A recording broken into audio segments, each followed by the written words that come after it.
scored a band 9 in IELTS reading 3 times. To get a high band score, you must know how to find the correct answers quickly. So you must have a reading strategy. And this is what I'm going to teach you in this video. We solve an IELTS reading practice test together step by step, and I show you how to find the correct answers really fast. If you're going to take your IELTS soon, check out my IELTS materials. There I teach you everything you need to score high. I show you step by step how to give high scoring answers, and of course we do many practice tests together so you will feel confident for your test.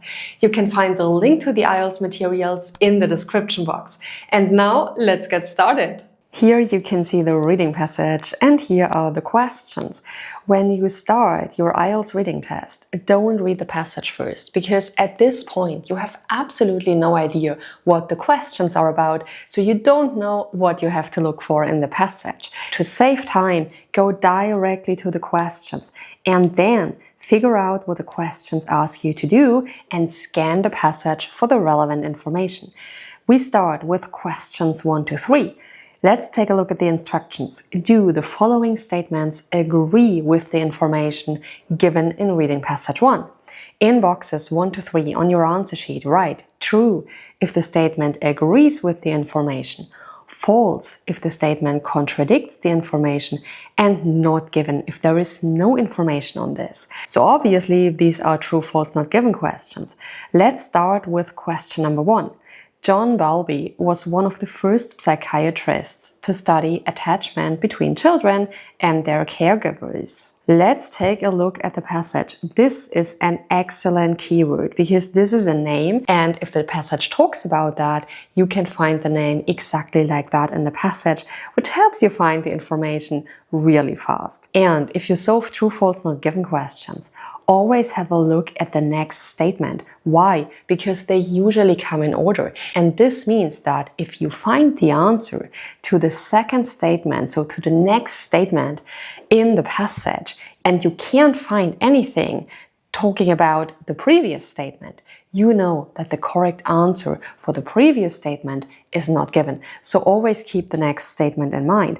What does the next statement say? The longevity of adult relationships depends on the early attachment that was formed between the people in those relationships with their guardians or parents. So this is about the longevity of adult relationships. We keep this statement in mind. But now we are going to look for this name in the passage, and we want to know whether John Bowlby was one of the first psychiatrists to study attachment between children and their caregivers. So let's start with having a look at paragraph A. Does the paragraph mention the name? I can see the name here. So let's take a closer look at this part here. Attachment theory was first developed by the psychiatrist John Bowlby in the 1950s. In his research, Bowlby studied the relationship between young children and their parents or guardians. He used his research to present his attachment theory, which is based on the attachment infants form with their caregivers during their early years. Now, let's again have a look at the statement. What does the statement say? John Bowlby was one of the first psychiatrists to study attachment between children and their caregivers. Does the paragraph say that? The paragraph says that attachment theory was first developed by the psychiatrist John Bowlby, and that he studied the relationship between young children and their parents or guardians and called this attachment theory. But the paragraph does not say that he was one of the first psychiatrists to study attachment between children and their caregivers. So the passage says that attachment theory was first developed by him, but the passage does not say that he was one of the first psychiatrists to study attachment between children and their caregivers. So this means that there is nothing about that in this paragraph. Can we find something in the next paragraph or in this paragraph? Let's again have a look at the first paragraph. It only says that this theory was later developed in the 1960s by the American, Canadian psychologists and so on. There is nothing about John Bowlby anymore. What about paragraph B? Does it talk about Bowlby? No. B talks about other psychiatrists.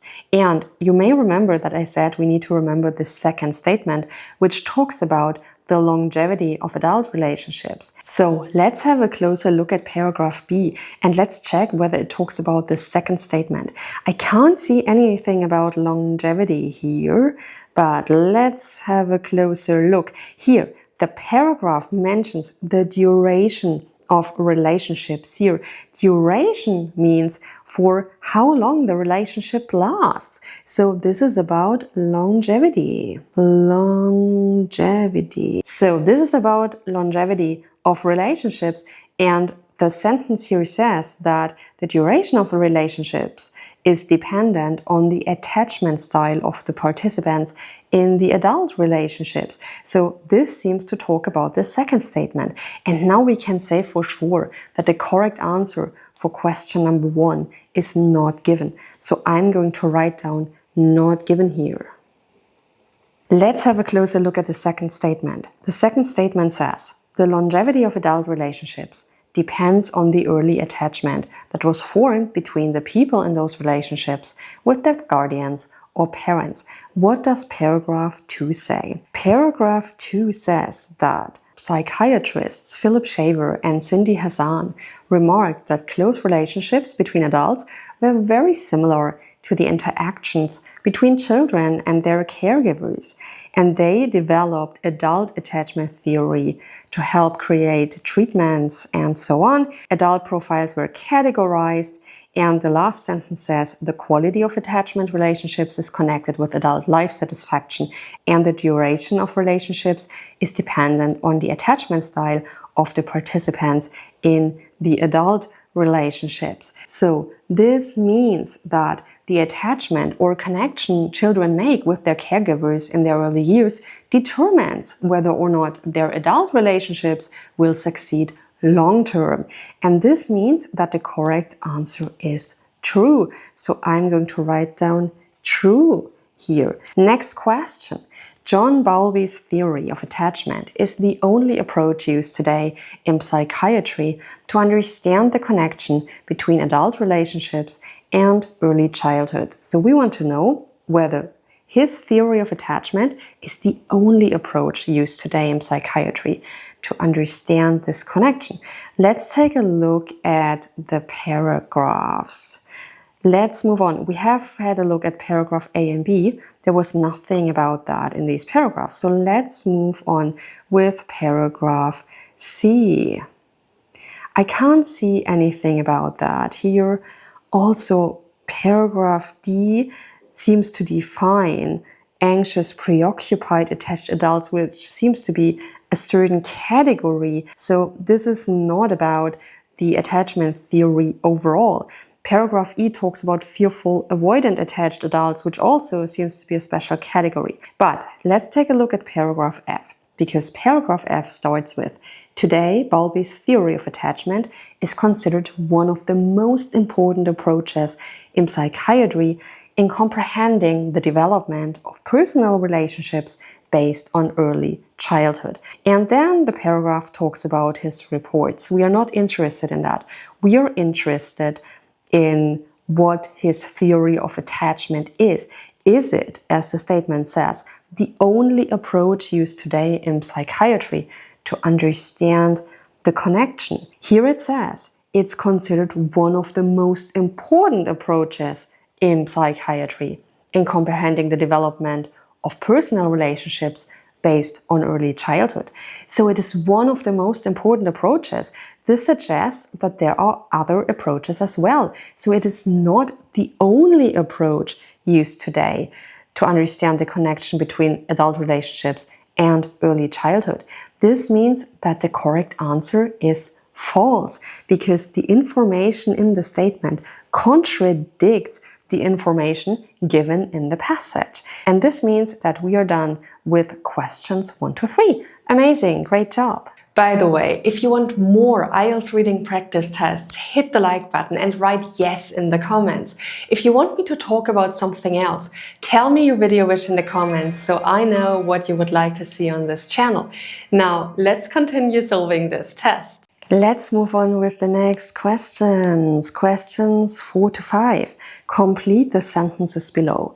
Choose one word only. This is super important because if you write more than one word, the answer is wrong, even if you found the correct information in the passage. So always pay attention to the instructions. Choose one word only from the passage for each answer. And here it says, adults with an anxious, preoccupied attachment seek closeness, something, and a responsive partner.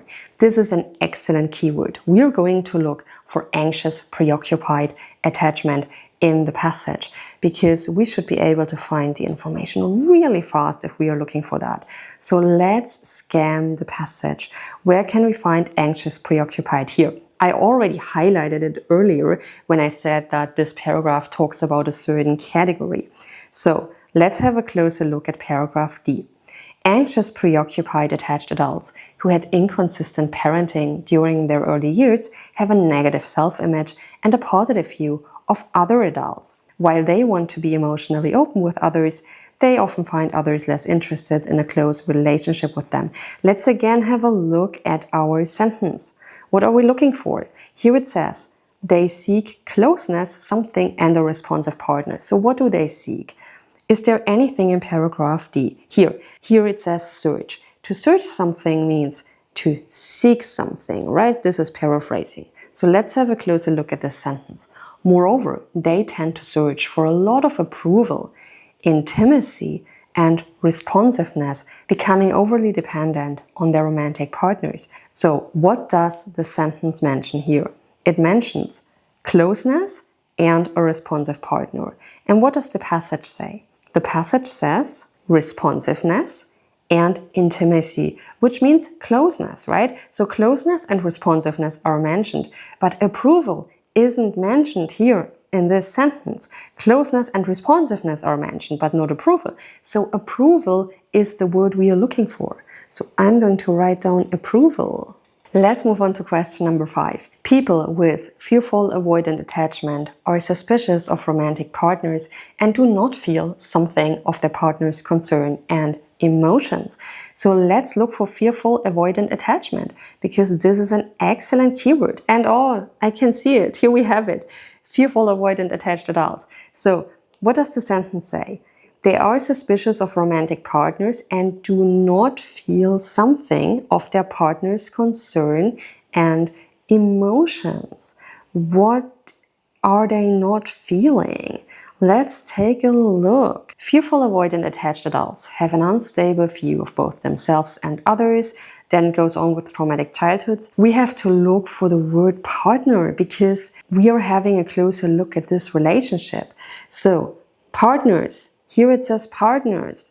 Let's have a closer look at this sentence. They see themselves as not worthy of an emotional response from their partners and are suspicious of their intentions. So, suspicious is the word that we can see here. Here it says they are suspicious of romantic partners and do not feel something of their partner's concern and emotions. Here it says they see themselves as not worthy of an emotional response. This is what we are looking for. We are looking for the word worthy. This is what we need to enter because here it says of their partner's concern and emotions, and here it says emotional response. This is paraphrasing. So let's enter worthy. Let's take a look at questions 6 and 7. Which paragraph contains the following information? Write the correct letter A to F as your answer. Question number 6 says, children who were rejected early in life become adults who do not show their true emotions, are highly independent, and avoid close relationships. So this is what we are looking for. Do not show their true emotions, are highly independent, and avoid close relationships. Where can we find this information? We are looking for a certain paragraph and we need to write down the correct letter as our answer. So let's take a look at the passage. paragraph A and B didn't seem to talk about that. Also C, D, there was nothing in these paragraphs, but here we have actually only had a look at this part of paragraph D. So let's have a closer look at the rest. Is there anything in this paragraph saying that children who were rejected early in life become adults who do not show their true emotions and are highly independent and avoid close relationships? Is there anything about that? I can see the words childhood rejection here. So let's take a closer look at this part. Dismissive avoidant adults who experienced early childhood rejection tend to have a positive view of themselves, but a negative view of other adults. They feel comfortable without close emotional relationships. They value self-sufficiency very highly, and they prefer not to depend on others. This is interesting because our sentence says, children who were rejected early in life. This is what we can see here, right? Here it says early childhood rejection. So we are looking in the right place. Become adults who do not show their true emotions, are highly independent, and avoid close relationships. So where can we find that in the passage? Here it says, are highly independent. Where can we find that? Desire for independence, value self-sufficiency very highly means they are highly independent. They feel comfortable without close emotional relationships. This means that they avoid close relationships and they do not show their true emotions. Is there anything about that in the passage? If you have a closer look at the passage, here it says, they avoid any attachment and romance. They deny the need for close relationships, so avoid close relationships. And if we read further, here it says dismissive avoidant adults can be defensive, hide their feelings, and respond to rejection by maintaining distance in their relationships. So they hide their feelings, which means that they do not show their true emotions. So all that is in paragraph D. So paragraph D is the correct answer. And so we write down the letter D. Let's take a look at question number 7. There is a clear link between early childhood trauma and a fear of intimate relationships. Let's take a look at the passage. Where does the passage talk about trauma and a fear of intimate relationships? I can see the word intimate relationships here. And I can also see the word traumatic here. So let's take a closer look at paragraph E. Fearful, avoidant, attached adults have an unstable view of both themselves and others. These adults are recovering from traumatic childhoods. This is why they feel uncomfortable when getting close to others, even though they desire close relationships. They find it difficult to depend on others or to be dependent on, which is based on a deep-seated fear of being hurt in intimate relationships. What does the statement here say? There is a clear link between early childhood trauma and a fear of intimate relationships. This is what we can see here, right? They are recovering from traumatic childhoods. And here it says they have a deep-seated fear of being hurt in intimate relationships. So there is a clear link, and this means that paragraph E is the correct answer. So I write down E. Amazing, great job. Let's move on to questions 8 to 13. The reading passage has 6 paragraphs, A to F. Choose the correct heading for each paragraph from the list of headings below. So this is what you can see here. Here it says list of headings. Write the correct heading 1 to 6 in boxes A to 13 below. So here you can see the Roman numbers. This is super important. You must write the Roman number. If you write out the heading, the answer is wrong, even if you found the correct heading. So make sure that you write down the Roman number. What we are going to do now is we have a look at the reading passage. We skim each paragraph so we get a general overview of the paragraph, and then we choose the correct heading.